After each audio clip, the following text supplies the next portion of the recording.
脫咗 laser 嘅私處部位幾多年？係12年前脫咗。係咩？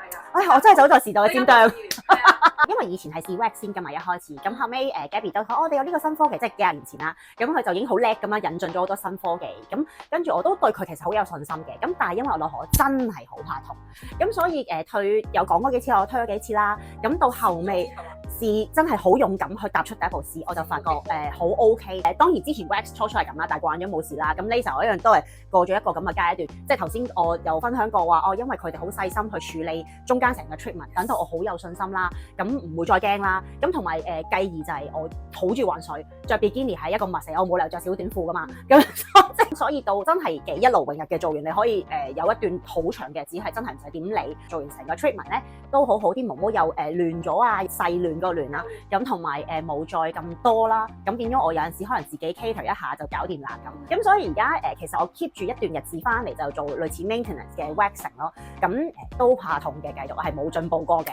咁但係呢度嘅 staff 嘅朋友仔，我都經歷咗佢幾個 therapist 啦，咁有陣時 Gabby 即係佢百忙中都會嚟照顧下我呢個好煩嘅客人啦，同埋傾下偈咯，最主要講咁耐就係我翻嚟呢度嘅原因咁樣咯。多謝你，多謝我哋15年嘅耶！